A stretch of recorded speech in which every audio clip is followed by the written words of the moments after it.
जय हिंद, नमस्कार साथियों, स्वागत है आपके अपने YouTube चैनल जीएस के तड़का। मैं हूं आपका होस्ट एंड दोस्त श्रीवास्तव जी, लेकर आ चुके हैं आज वो सीरीज जो 10,000 प्रश्नों का महासंग्राम की बात कही गई थी 11 जून से शुरू करने के लिए। तो हम आ चुके हैं 11 जून से आपका ये सीरीज शुरू हो चुकी है और मैंने आपको पहले ही बता दिया है कि कोई भी हो एग्जाम ले लो महासंग्राम, कोई भी हो एग्जाम ले लो महासंग्राम, चाहे वो यूपी पुलिस हो, आरपीएफ हो, SSC, JD, NTPC, loco pilot, कोई भी हो, ठीक है ना।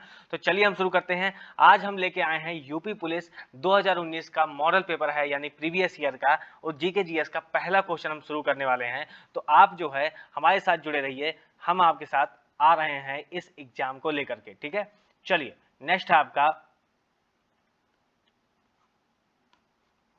पहला क्वेश्चन है कि बैगनी रंग के प्रकाश की तरंग दैर्घ्य लगभग होती है। आपके ऑप्शन है 10 से 11 पीएम, उसके बाद आपका ऑप्शन नंबर बी है 1 से 10 पीएम, 390 से 455 एनएम यानी नैनोमीटर, ठीक है, और 230 से 310 पीएम यानी पिकोमीटर। तो यहाँ पर जो आपके ऑप्शन है वो आप देखोगे कि कौन सा ऑप्शन इसमें सही होता है। सबसे पहली बात ये समझो कि अगर यहाँ बैगनी रंग दिया हुआ है, ठीक है ना, तो बैगनी रंग दिया हुआ है, तो ये बताओ कि भैया ये कहां से निकल के आते हैं। ये निकल के आते हैं दृश्य प्रकाश से। अच्छा, तो दृश्य प्रकाश क्या होता है? यानी दृश्य प्रकाश वो होता है जो देखने वाला प्रकाश होता है। कौन सा प्रकाश होता है? देखने वाला प्रकाश होता है, ठीक है भाई। तो इसकी खोज किसने की थी? इसकी खोज की थी न्यूटन चाचा ने। न्यूटन चाचा ने इसकी खोज कर ली और उन्होंने बताया कि जो प्रकाश दिखता है, लेकिन उन्होंने कहा यार ये तो श्वेत प्रकाश निकल के आता है। कौन सा? श्वेत प्रकाश। तो ये बैगनी रंग कहां से आ गया? तो बाबू, जब ऐसे ही कोई प्रकाश किसी प्रिज्म से गुजारा जाता है, कोई प्रकाश जब किसी प्रिज्म से गुजारा जाता है तो उसका क्या होता है? वर्ण विक्षेपण हो जाता है। कैसे? अब देखो, जैसे कि एक 7 रंगों में टूटेगा, ठीक है ना, 7 रंगों में, 1 2 3 4, इस तरीके से 7 रंगों में टूटेगा, ठीक है। फिर इसका अपवर्तन दोबारा होगा, फिर ऐसे ही इसका झुकाव हो जाएगा, ठीक है ना। अब देखो होता क्या है कि जो रंग सबसे ज्यादा विक्षेपित होता है वो कौन सा होता है? वो होता है आपका बैगनी रंग। और जो सबसे कम विक्षेपित होता है वो कौन सा होता है? वो होता है लाल रंग। कौन सा होता है? लाल रंग, ठीक है। और जो सबसे कम होगा वो कौन सा होगा? लाल रंग। जो सबसे ज्यादा होता है वो कौन सा होता है? वो होता है आपका बैगनी रंग, ठीक है ना। तो 7 रंगों में विक्षेपित हो जाता है, ठीक है। अच्छा, प्रिज्म का क्या काम होता है? बाबू, जो प्रिज्म का काम होता है वो काम उसका ये रहता है कि वो किसी भी प्रकाश का, जैसे मान लो ये प्रकाश आई ना, जैसे मान लो एक प्रिज्म मैं दोबारा बना देता हूँ, जैसे मान लो ये प्रिज्म बना, अब वो किसी भी प्रकाश को क्या करेगी? आने देगी। और ये परावर्तन नहीं, प्रिज्म क्या करता है? अपवर्तन का काम करता है। तो ये देखो एंट्री करवा दी, एंट्री करवा दिया ना। अब क्या करेगी? वो रंगों में विभक्त हो जाएगी, 7 रंगों में, ठीक है ना। अब जब 7 रंगों में विभक्त हो गई तो यानी प्रिज्म के 2 काम हो गए। एक तो पहला कौन सा? पहला तो ये कि वो अपवर्तन का काम करती है, और दूसरा ये कि वो वर्ण विक्षेपण का काम करती है। यानी क्या बाबू भैया? यानी रंगों में खिलखिला उठना, ठीक है ना। अच्छा, तो रंगों में खिलखिला उठना, तो कितने रंगों में खिलखिलाती है? अच्छा, तो रंगों में खिलखिलाने के लिए उसके पास ऑप्शन कौन कौन से आते हैं? एक ट्रिक होता है, वो आपको भी पता है, विबग्योर, GYOR, हो गया ना। अब देखो, एक तो वी से होगा वायलेट हो जाएगा, ठीक है, आई से इंडिगो हो जाएगा, बी से ब्लू हो जाएगा, जी से ग्रीन, वाई से येलो, और ओ से ऑरेंज, और आर से रेड हो जाएगा, ठीक है ना। अब देखो इन सभी का जो है वो लैम्डा अलग अलग होता है, यानी तरंग दैर्घ्य। यहाँ पर क्या पूछा है ऑप्शन क्वेश्चन में? देखो क्वेश्चन में क्या पूछा है कि प्रकाश की तरंग दैर्घ्य क्या होती है। तो सबका तरंग दैर्घ्य अलग अलग होता है, तो किसका कितना होता है? देखो इनकी शुरुआत जो होती है वो होती है, मैं कलर चेंज करता हूँ, एक सेकेंड, ये रेड कलर लेता हूँ। चलो, अब इनकी जो शुरुआत होती है बाबू, वो शुरुआत होती है 380 से, ठीक है ना। और खत्म किस पे होती है? वो खत्म होती है जाकर के 750 पे, ठीक है ना। 380 से शुरू होगी और 750 पे कंप्लीट हो जाएगी। नेक्स्ट मैं लगाता हूँ, पेज लगा देता हूँ। अब आप देखो इसको लिखने का तरीका सबसे सही अब समझ में आएगा आपको, मजा अब आएगा। देखो अब इसमें क्या होगा, मैंने लिख दिया VIV, विब ग्योर, GYOR। अब ध्यान से सुना, ये पेज आपके लिए अलग से मैंने लगाया, ठीक है ना। इसकी वेवलेंथ कितनी हो जाएगी? 380 से शुरू होगी और 380 से शुरू होकर के 495 तक जाती है। कहां तक जाती है? 400 नहीं, 380 से लेकर के 425 तक, ठीक है ना। 380 से 425 तक। जो नेक्स्ट वाली इंडिगो होती है उसकी वेवलेंथ होती है 425 से 450 तक, ठीक है। और ब्लू वाली कितनी होती है? 450 से लेकर 495 तक, ठीक है ना। ग्रीन की कितनी होती है? तो ग्रीन की होती है 495 से लेकर के 570 तक। येलो की कितनी होती है? 570 नैनोमीटर से लेकर के और 620 तक। कितनी होती है? 570 से 590 नैनोमीटर तक होती है। और ये ऑरेंज वाली, ऑरेंज वाली होती है 590 से 620 नैनोमीटर तक, और रेड वाली होती है 620 से 750 नैनोमीटर तक। ठीक है ना।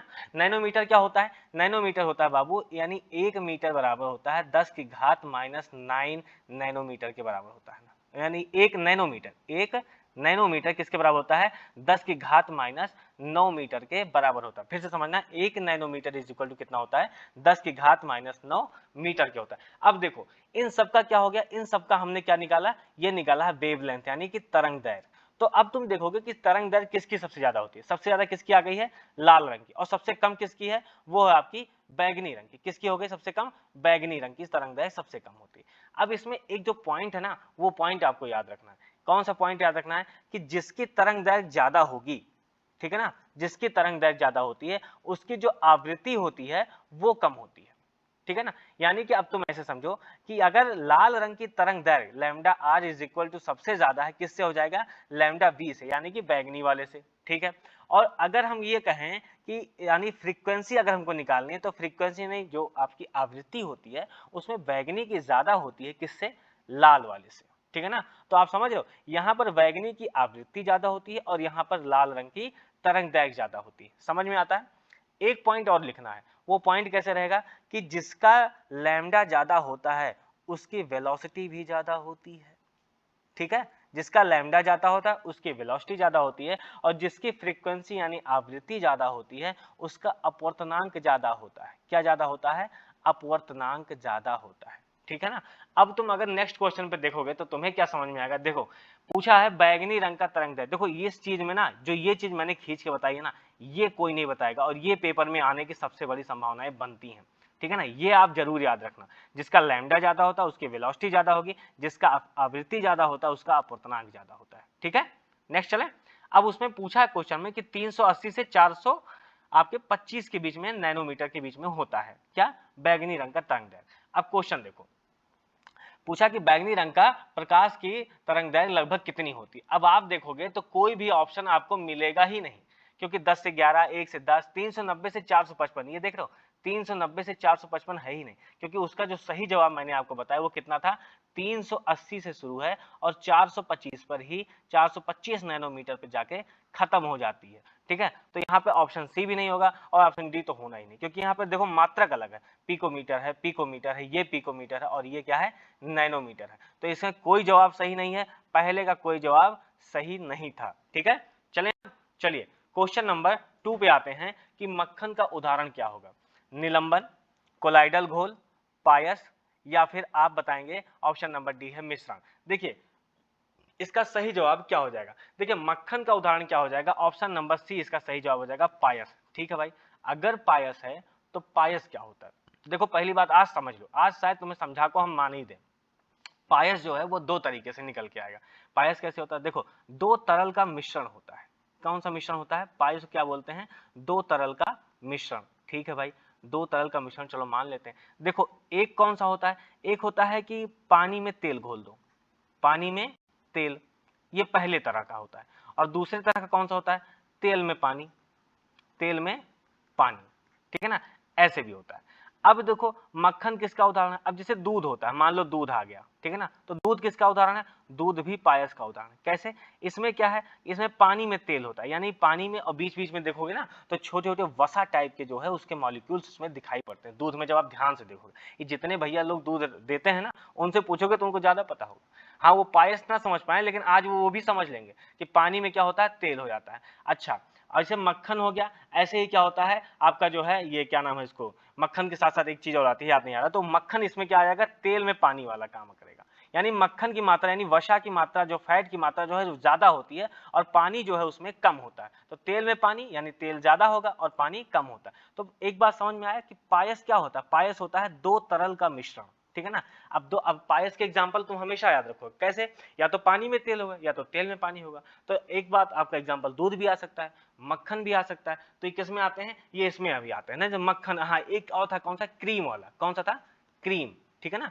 ये इसी सब में आते हैं पायस के एग्जांपल। ठीक है। अच्छा ये सब तो समझ में आ गया। तो निलंबन क्या होता है? निलंबन जो है आपका, वो आपको मैं बताता हूं कि निलंबन जो है वो निकल के आता है, जैसे मान लो कि पानी में घोल दो मिट्टी। निलंबन क्या होता है? पानी में घोल दिया मिट्टी। ठीक है, मतलब आप इनको अलग कर सकते हो, कोई दिक्कत नहीं। पानी में मिट्टी घोल दो या पानी में चाक घोल दो, ठीक है ना, ये निलंबन में आते हैं, ठीक है।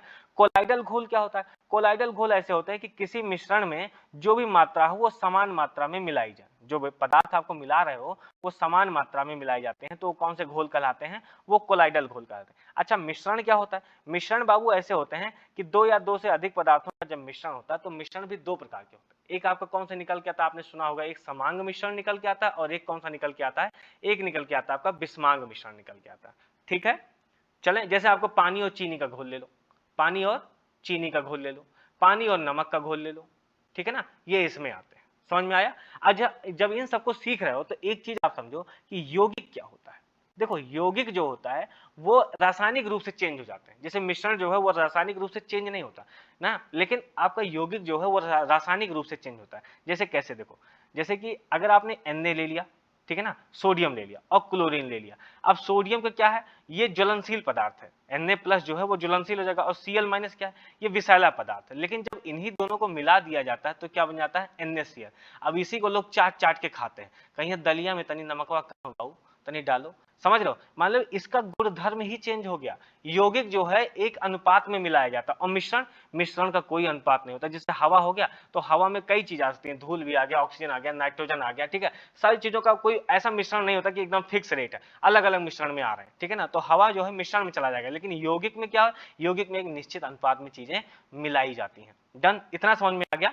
चलो, तो मक्खन का क्या उदाहरण होगा? मैंने पहले बताया, मक्खन क्या हो जाएगा? पायस हो जाएगा। पायस मैंने क्यों बताया? क्योंकि दो तरल लोगों का मिश्रण होता है। समझ में आ गया?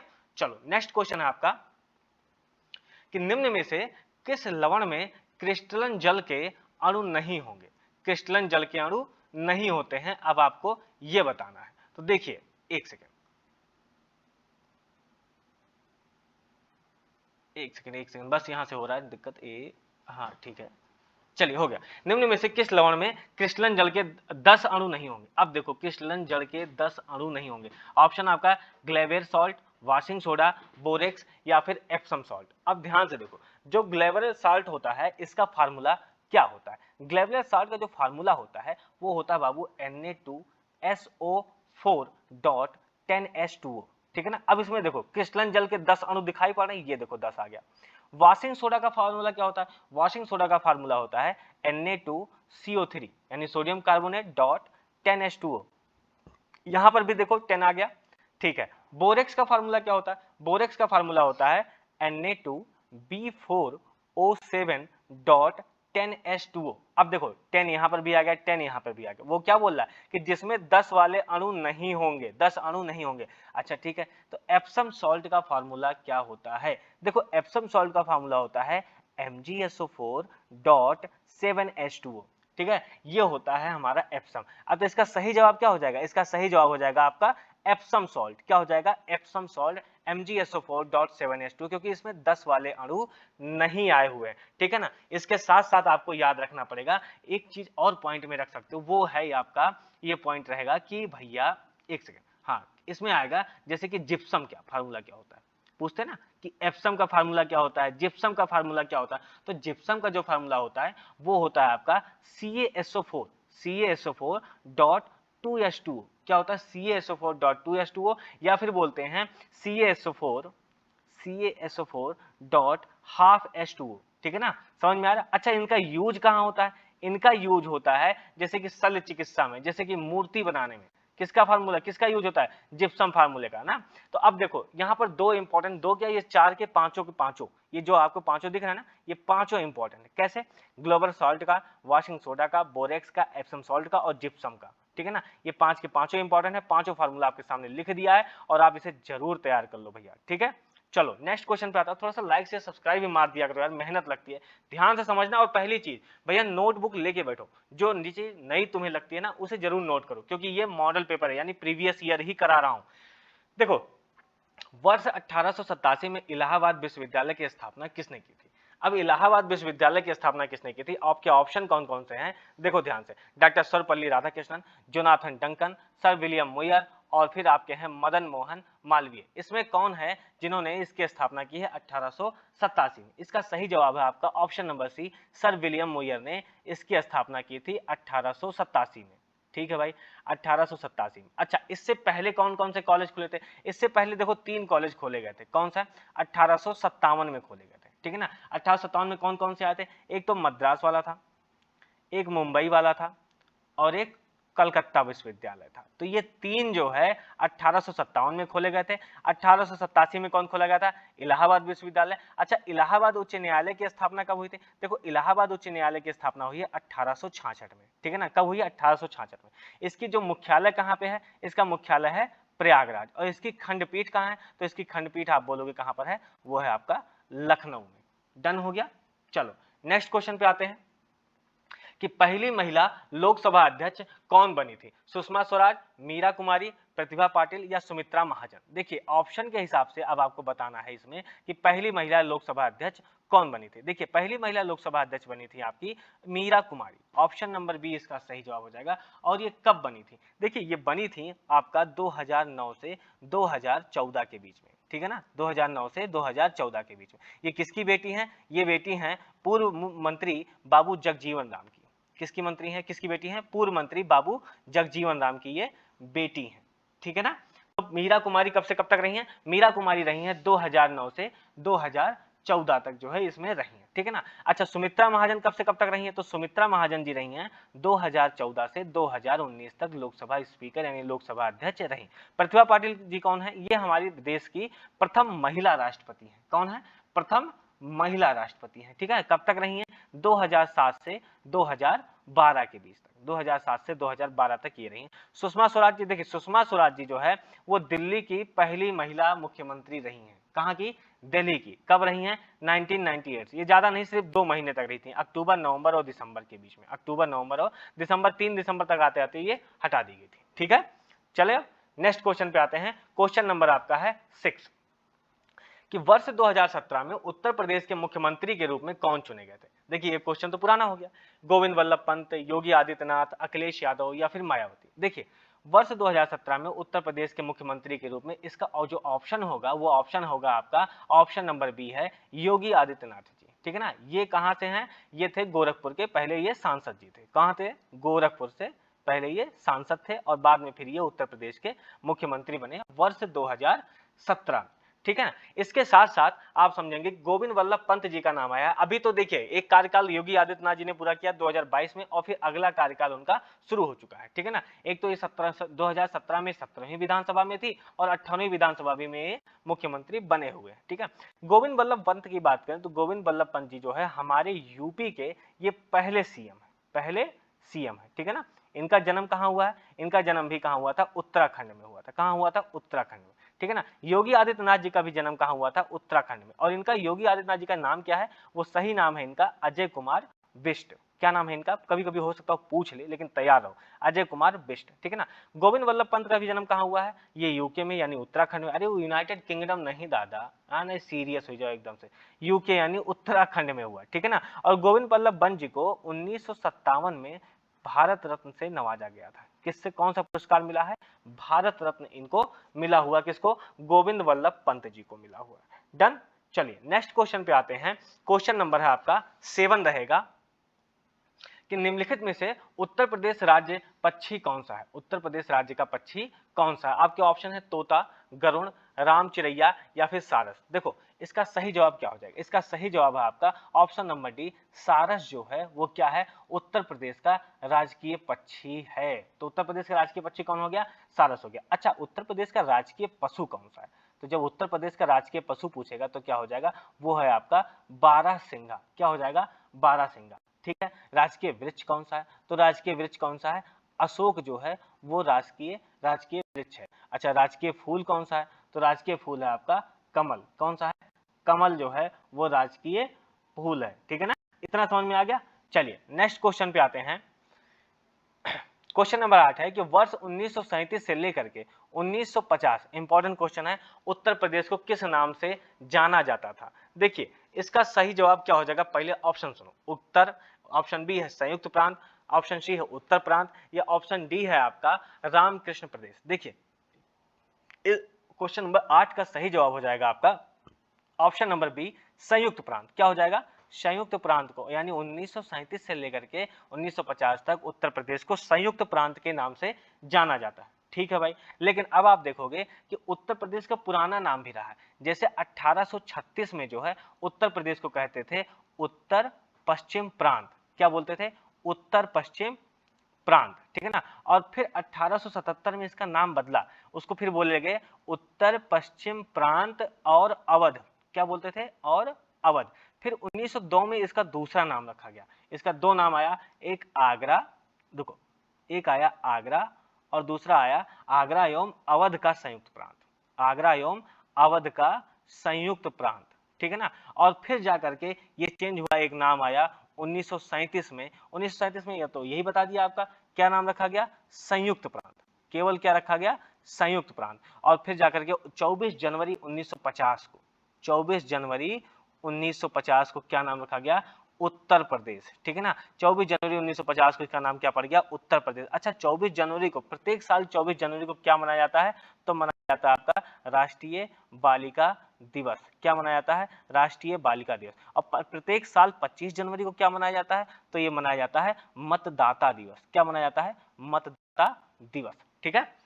चलिए नेक्स्ट क्वेश्चन पे आते हैं कि उत्तर प्रदेश के किस शहर में, एक तो आप ये समझ लो, पहले ये समझ लिए। अच्छा, इसको याद करने की ट्रिक देखो, हल्का सा घुमावदार है, पर आपको समझ में हो सकता हो आ जाए कि याद हो जाएगा। देखो 1836 में चलो भाई एक नाम आ गया उत्तर पश्चिम प्रांत। 1877 में यानी समझो कि 7-7, यानी कि हम दोनों साथ साथ, यानी उत्तर पश्चिम प्रांत और क्या है? और अवध, यानी कि साथ साथ आ गए। दो में दो नाम फिक्स रखो, 1902 में दो नाम फिक्स रखो, आगरा और अवध का। ठीक है ना। अब देखो, अब जो बचेगा वो आप खुद ही थोड़ा सा याद कर लो कि 37 वाला क्वेश्चन में आ गया, 7 से 37, 7 से संयुक्त, 7 से 37 और 7 से संयुक्त। तो एक नाम बचा 1950 वाला, उसको तो आपको पता है, जो अभी तक चलता चला रहा है। तो आपको सिर्फ एक नाम याद रखना है। कौन सा? ध्यान से देखो, 1836 में इसको उत्तर पश्चिम प्रांत कहा गया था। बस यही एक नाम याद रखना है, क्योंकि 77 में 7-7 रहना है, दो में दो नाम रखना है, और 37 में 7 से 37, 7 से संयुक्त, ऐसे करके याद रखना है। ठीक है। चलो, और थोड़ा सा लाइक से सब्सक्राइब भी धक्का मार दिया, खाली सुनबे करबो यार तोहरे लोग। चलो नेक्स्ट क्वेश्चन पे आओ। उत्तर प्रदेश के किस शहर में भगवान शिव के सम्मान में कैलाश मेला आयोजित किया था?